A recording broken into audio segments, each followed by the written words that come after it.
Hello, everyone. Welcome to the blueandgold.com recruiting show on YouTube. I'm Greg Ladke, along with blueandgold.com recruiting expert Mike Singer. Mike, I know you're busy because Notre Dame had a very busy weekend of visiting recruits. 6 members of the class of 2023 Rivals 100 were in the house on unofficial visits.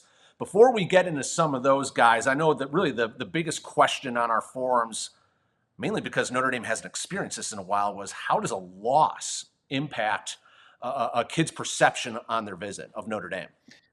Yeah, first of all, Greg, appreciate you calling me an expert. That always Oh, you makes are. me Come on. feel good. But yeah, I mean, look, I think if Notre Dame has a 2016 type season where they go 4-8, there's definitely a lot of room to be concerned. But one loss where Notre Dame Stadium was still rocking. It's not like they got blew out. They played a good team. I know Cincinnati's Group of Five program, but still a top 10 team who, at the end of this year, might end up in the playoffs. There's no moral victories in this, right? But there were a lot of good things to come out of Notre Dame's recruiting weekend, win or loss. Again, I think if Notre Dame is abysmal the rest of the season, that's one thing, but one specific game is not going to really change a recruit's thinking. He's not going to pick Notre Dame because they won this game or not pick Notre Dame because they lost this game. You got to remember that kid might have lost on Friday night. Like they Right. they lose Exactly. too. So that's kind of my thoughts on that. Greg, might be popular, unpopular opinion, I don't know, but in covering recruiting for almost a decade, that's kind of my takeaway on a single game loss. Everyone, make sure you're hitting the like button. Please subscribe to our YouTube channel. Mike Singer came out with his gold standard yesterday, which is just a huge article of in-depth recruiting scoop on really pretty much all the priority visitors from the weekend. But Mike, give us a couple of nuggets from the weekend.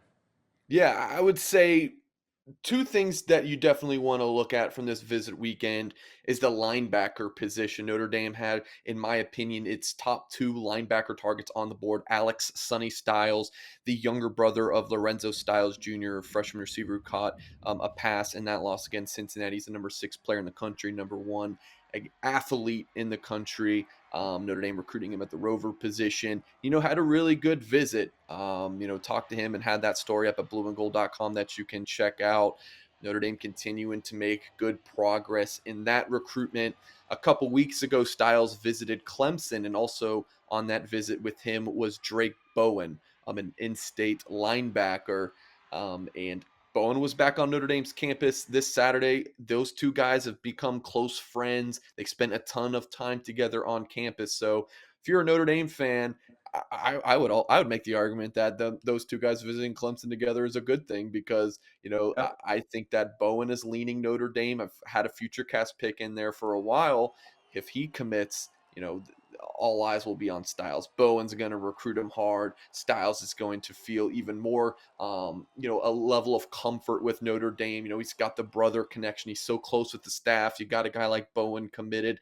Styles told me flat out, and you can find the article at blueandgold.com, Bowen's someone I would want to play with in college. So I think you like hearing that if you're a Notre Dame fan. And in terms of Bowen, real quickly, Greg, um, had a story up on him at blueandgold.com Monday as well. He spent time with the baseball coaching staff on Saturday morning, got into the visit early so he could spend some time with Link Jarrett and the guys. So I think that was really key. And he told me that Notre Dame's doing a really good job of recruiting them on both sides, football and baseball. Yeah, we know it. That's formula has worked in the past at Notre Dame with multi-sport athletes. Jeff Samardzija, probably the most notable over the last couple decades. Torrey Hunter Jr., another football player that found a lot of success for Notre Dame's baseball team as well. So you can do it, and Notre Dame's got something to show those guys that they have the model to get that done. Mike, we both went on the road this past Friday night, and you went up to Ohio to the east of Cleveland to mentor to check out 2023 commit Brendan Vernon. What'd you think? Yeah, number 8 player in the country, number 3 strong side defensive end, just on the cusp of 5-star status, committed to Notre Dame in late June over Ohio State, a shocker nationally. Look, they lost to Drew Alar's team, a Penn State quarterback commit and one-time Notre Dame target in the 2022 class. I think Medina The opposing team did a really good job scheming against Vernon. Mhm. They went 5 wide basically all game. Alaris hits back about 7, 8 yards in shotgun, and he gets the ball out quick. um, Mentor basically brought 3 down linemen the entire game. So Vernon was getting double and triple teamed a lot of the times. When he did have rare one-on-one pass rush opportunities, I can't lie. Like he didn't win a lot of those. Was one instance where he beat a double team and pressured Alar where he threw an interception. But for the most part, he struggled to get after the quarterback. His run stopping is phenomenal. You see the lot on film. You did not see that against Medina. I can't remember a single rushing attempt they had that wasn't just Alar scrambling or like a QB power. So there wasn't opportunities for him to show that skill off. So pass rushing skill for him, he's going to need to improve just those natural techniques, get in the lab and work on that. But still, overall, Brendan Vernon at 6'5", 250 pounds, a throwback power end. I think Mike Elson's going to be really excited when he gets him in a couple years. Yeah, Medina High School, nice ball club too. I mean, when you have a well-coached team, sometimes and you have a player on an edge or on the side of the field, they know how to take him out of the game by scheming away from him. I know it's a risk going to see defensive ends, but I went to go see a running back in Miami, and when you go see running backs, pretty much guaranteed to get some highlights. So I saw Cedric Irvin Jr. Friday afternoon, Gulliver Prep, and he scored 4 touchdowns, 1 via the air, 3 via the ground. Part of the 2023 class for Notre Dame, right? That's off to such a good start.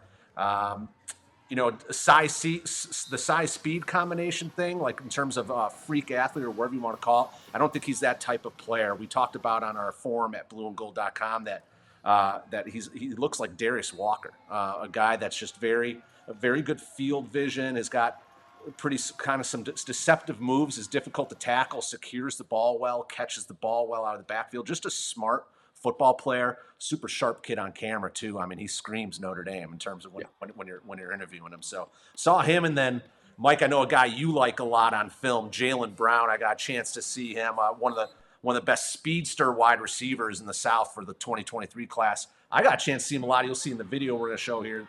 Just catching the ball over the middle, not necessarily using his speed, but making tough catches in traffic. So that was we all know how fast he is, right? If you follow recruiting, but I was really impressed with just some of the other things he brought to the receiver position. Yeah, Greg, before we started recording, we were talking about Browns comps, and I gave out Calvin Ridley, Yeah. another South Florida player. I believe he's in the 2015 recruiting class. One of the top players across the country that year. Now he's first round pick with the Atlanta Falcons. We'll see about Browns, where he ends up, in the NFL potentially someday. But just in terms of a player comparison, just a body type, slender guy, who is very good downfield. But as soon as you were starting to talk about, him going over the middle of the field, that's who I thought of was Calvin Ridley. Really liked him when he was in high school, and heck, Brown, I don't know. I think he kind of has that upside, and he's still got a baby face too, Greg. Yeah. Like he's got some, I mean, he's so darn good right now. He can get so much better. Notre Dame very much in the mix. He was hoping to visit last weekend. That got canceled. I expect him to visit sometime this fall. And keep in mind, he already visited over the summer, so he definitely likes Notre Dame.